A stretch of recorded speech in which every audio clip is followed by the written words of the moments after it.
few years ago, I broke into my own house. I had just driven home. It was around In the dead of Montreal winter, I'd been visiting my friend Jeff across town, and the thermometer on the front porch read minus 40 degrees. And don't bother asking if that's Celsius or Fahrenheit. Minus 40 is where the two scales meet. It was very cold. And as I stood on the front porch fumbling in my pockets, I found I didn't have my keys. In fact, I could see them through the window lying on the dining room table where I had left them. So I quickly ran around and tried all the other doors and windows, and they were locked tight. I thought about calling a locksmith. At least I had my cell phone, but at midnight, it could take a while for a locksmith to show up, and it was cold. I couldn't go back to my friend Jeff's house for the night because I had an early flight to Europe the next morning, and I needed to get my passport and my suitcase. So Beberapa tahun lalu, saya mendobrak masuk rumah sendiri. Saya baru tiba saat itu, sekitar tengah malam. Pada puncak musim salju di Montreal, saya mengunjungi teman Jeff di kota sebelah, dan termometer di teras menampilkan minus 40 derajat. Dan jangan bertanya Celsius atau Fahrenheit, minus 40 adalah titik pertemuan keduanya. Saat itu sangatlah dingin. Ketika saya berdiri di teras depan dan merogoh saku celana saya tersadar saya tidak membawa kunci rumah. Bahkan saya bisa melihatnya dari jendela, tergeletak di meja makanan, di mana saya telah meletakkannya. Jadi saya berputar dan mencoba semua pintu dan jendela lainnya, dan semuanya terkunci. Saya mencoba menelpon ahli kunci. Setidaknya saya membawa ponsel, tapi saat tengah malam, ahli kunci tak akan tiba dengan segera. Dan saat itu sangat dingin. Saya tidak bisa kembali ke rumah Jeff untuk menginap karena saya ada penerbangan ke Eropa esok harinya, dan saya harus mengambil paspor dan koper saya. desperate and freezing cold, I found a large rock, and I broke through the basement window, cleared out the shards of glass. I crawled through, I found a piece of cardboard and taped it up over the whole opening, figuring that in the morning on the way to the airport I could call my contractor and ask him to fix it. This was going to be expensive, but probably no more expensive than the middle of the night locksmith, so I figured under the circumstances I was coming out even.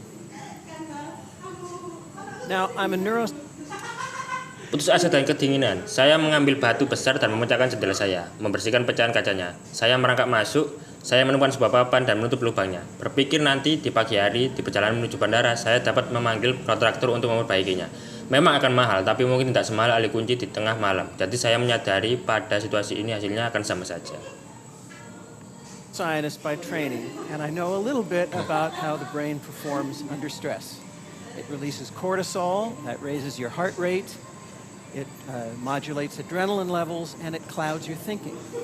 So the next morning, when I woke up, on too little sleep, worrying about the hole in the window and the mental note that I had to call my contractor and the freezing temperatures and the meetings I had upcoming in Europe.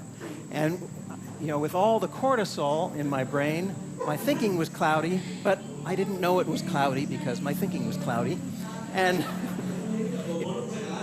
Saya seorang ahli saraf dari jalur pendidikan dan saya tahu sedikit bagaimana cara otak bekerja di bawah tekanan. Otak akan mengeluarkan kortisol yang meningkatkan detak jantung, yang mengatur tingkat adrenalin dan mengacaukan pikiran Anda. Jadi keesokan paginya ketika saya bangun dari tidur yang singkat, mengkhawatirkan tentang lubang di jendela dan mengingat-ingat untuk menelpon kontraktor saya. Dan temperatur yang sangat dingin dan rapat di Eropa nanti. Dan Anda tahu dengan kortisol di otak saya, pikiran saya tidak jernih. Tetapi saya tidak menyadarinya karena pikiran saya tidak jernih. it wasn't until I got to the airport check-in counter that I realized I didn't have my passport. So I raced home in the snow and ice, 40 minutes, got my passport, raced back to the airport. I made it just in time, but they had given away my seat to someone else, so I got stuck in the back of the plane next to the bathrooms in a seat that wouldn't recline on an 8-hour flight. Well, I had a lot of time to think during those 8 hours of no sleep. Sampai saya tiba di meja check-in bandara, saya baru sadar tidak membawa paspor. Maka saya bergegas ke rumah menerobos salju dan es. 40 menit mengambil paspor saya, bergegas kembali ke bandara. Saya tiba di tempat pada waktunya, tapi kursi saya telah diberikan ke orang lain dan saya terjebak di pesawat bagian belakang sebelah toilet. Di kursi yang tak bisa disandarkan pada 8 jam penerbangan. Ya, saya punya banyak waktu berpikir selama 8 jam tersebut tanpa tidur. And I started wondering, are there things that I can do, systems that I can put into place that'll prevent bad things from happening? Or at least if bad things happen, will minimize the likelihood of it being a total catastrophe.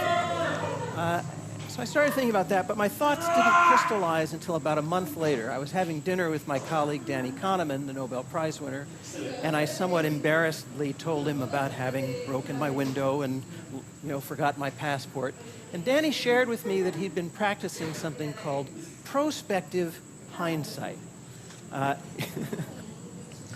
Dan saya mulai bertanya, apa ada yang bisa saya perbuat, sistem yang dapat saya gunakan untuk mencegah hal buruk terjadi?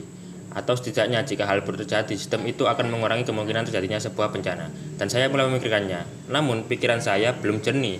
Sampai sekitar sebulan kemudian, saya sedang makan malam dengan teman saya, Danny Kahneman, pemenang Nobel. Saya tiba-tiba saja dengan rasa malu bercerita. Saya memecahkan kaca jendela dan melupakan paspor saya, dan Danny mengatakan bahwa ia sedang berlatih sesuatu yang disebut prospective hindsight.